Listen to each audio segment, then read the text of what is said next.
shines through the kitchen glass. I turn the handle, let the hours pass. Beans in the hopper, dark as a vow. The room wakes up in a quiet somehow. Palm on the wood, I feel the turn. Tiny sparks of aroma, slow to burn. Not too coarse, not too fine. Something steady in between the lines. Find the perfect grind, bold enough to meet the day, soft enough to hold the light, mellow in a measured way. Find the perfect grind, where the edges ease and blend, like the work of all these hours, making morning fit the hand again. Meadow teeth hum in a patient ring, like the first few thoughts that planning brings. A little pressure, a little grace, the future gathers in a small, slow space. Some days ask for a sharper bite, some days ask for a gentler flight, but in the middle there's a calmer sound, where the busy heart comes back to ground. Find the perfect grind, bold enough to meet the day, soft enough to hold the light, mellow in a measured way. Find a perfect grind, where the edge feeds and blends, like the work of all these hours, making morning fit the hand again. I watch the powder fall like dusted gold, each small piece of effort, warm and old. The day may rush, the clock may climb, but this slow motion sets the time. In the cup, the world's alive, work and breath in a single line. Hand to crane and mind to calm. One more minute, one more charm, bold, soft, and somewhere in between. That's the place where I begin.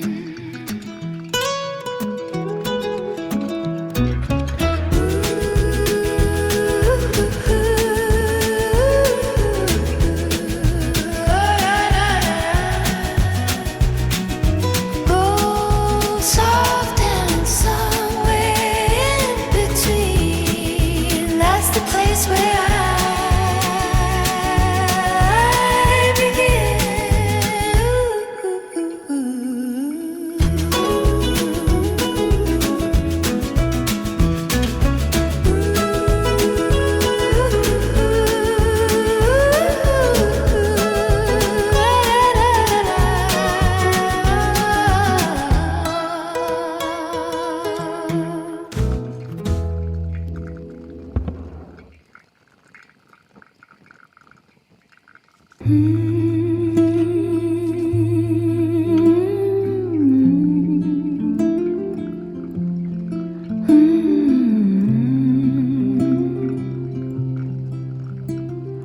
Morning leans across the fence, backyard quiet, blue and gold, fresh ground beans in the ceramic bed, a story waiting to be told.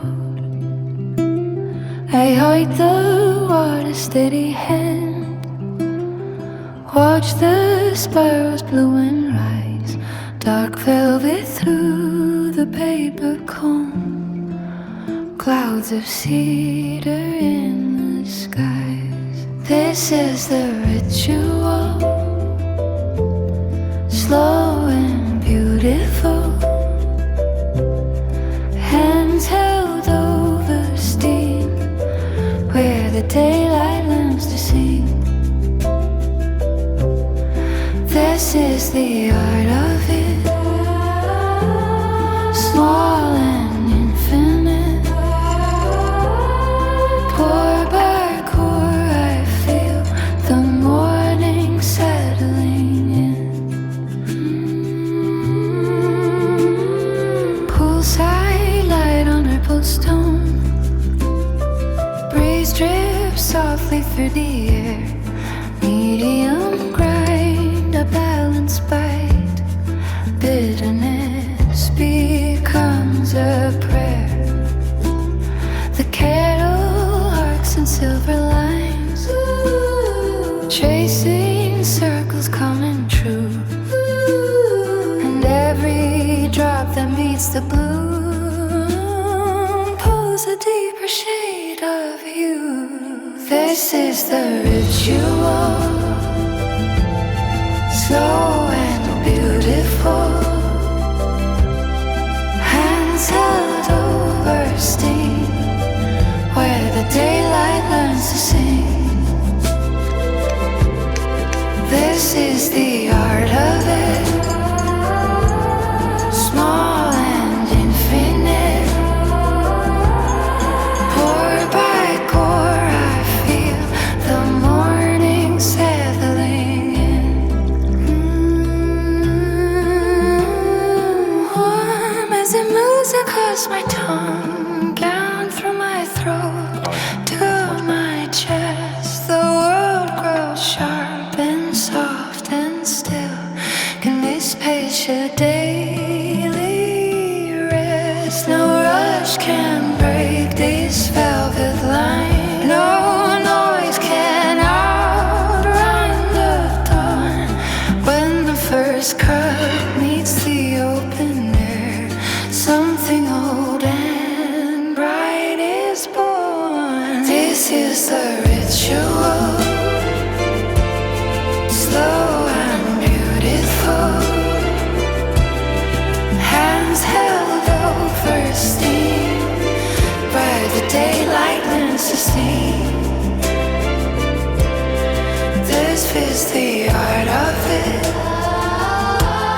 small and intimate. Pour by pour, I feel the morning settling in. Fresh brew breathing in the sun, and I begin again.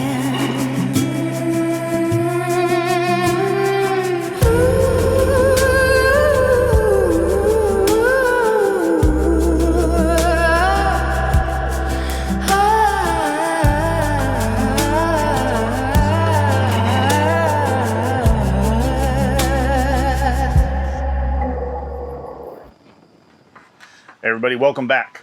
Episode 2 of Coffee with MrFlavorsmith. On my adventure to try and drink black coffee without creamer or sweetener. That's my journey. At the same time, trying to get as much of a flavoricious cup of coffee as I can. If you're new to Coffee with MrFlavorsmith, that is my mission. I've been a novice coffee drinker for about 25 years of my life. And with that, I've always drinking flavored coffee, flavored creamer. I use sugar-free everything, but I'm sure that's still not good for me. In last episode, you saw I used a single blade electric grinder to grind up my coffee beans. And I did a pour over method. Everything worked out really great. I used flavored coffee, which happens to be my favorite, a chocolate cherry flavored coffee. But they just came from one of those big chain stores in one of those bins that just has probably like 50 pounds of coffee in there, all the different flavored coffees. So I have no idea how long those coffee beans were actually there. They definitely weren't fresh, and I know that for sure. All the research I've done, everybody says the same thing. You want good coffee? Start with a good coffee bean. A freshly roasted coffee bean.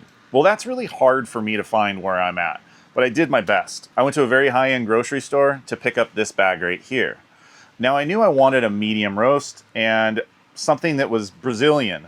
I'm told that a medium Brazilian roast might be more appealing to my palate as it stands right now. Something that's got nutty, chocolate-type notes to it. Something to be more recognizable to my flavors that I prefer. I've also heard that a dark roast might have some of those characteristics as well. But then I've been told that a light roast is more of fruity citrus characteristics, which will just give me more of a bitter flavor, and that's what I'm trying to avoid. Well, as you just saw, this morning I eliminated that electric blade grinder and I went to a manual grinder. And this is a Burr grinder. Now, why go with a manual grinder? You're able to dial in your grind size much more precise. And for a pour over coffee method, we're after something that's around a medium grind. If it gets too fine, then it turns into like an espresso. And then you can really over extract the flavors a little too quick with this method, and it'll give you that bitter taste. Now, with that being said, even with this, you still get some of those fine grinds in there, and it will give you some of that bitter taste. This is not a premium grinder by any means. This is an extremely affordable grinder. This thing only cost me $25. Works like this. You take the handle off. It's really well made. Anodized machine aluminum, stainless steel pieces, a walnut swiveling handle on there. The internal components are all stainless steel with an aluminum anodized casing on there. It's got a knurl finish to the outside, so it's really easy to hold. It has a removable canister, and that is where all your grinds go into, and then you can pour that in.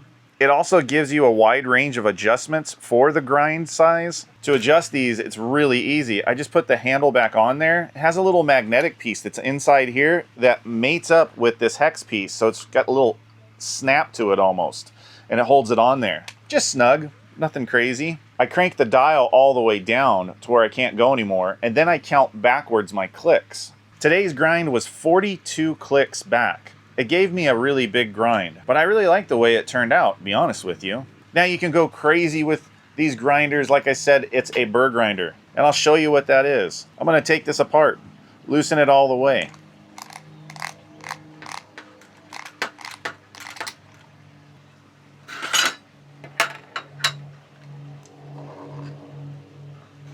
This conical shape device right here, this is actually the Burr grinder. This is half of it.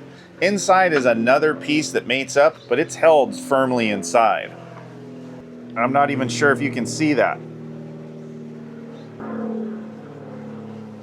This is made of stainless steel. And each manufacturer makes their Burr with like a little bit of a different cutting profile characteristics to it. They say that it changes the flavor of the coffee. Now, I don't know if that actually makes sense to me. I mean, what makes sense is consistent grind size. So if the grinds are all consistent, then you can go through and adjust your flavor profiles. That makes sense to me. But I don't know if actually slicing it the way it cuts is going to make that much of a difference, since they all pretty much do the same thing. And in the end, you end up getting a similar mesh size or micron size, which I like to call the MrFlavorsmith grind index. Something I'm working on right now. The universally will work between the food world and the coffee world. I do really like that I'm able to control my grind size. Crank it all the way down, righty-tighty. Once you stops, now you start backing off. 1, 2, 3, 4, 5, 6, 7, 8, 9, 10, 11, 12, 13, 14, 15, 16, 17, 18, 19, 20, 21, 22, 23, 24, 25, 26, 27, 28, 29, 30, 31, 32, 33, 34, 35, 36, 37, 38, 39, 40, 41, 42. That's what I did today. I love that it has this removable canister here. It makes it really, really handy.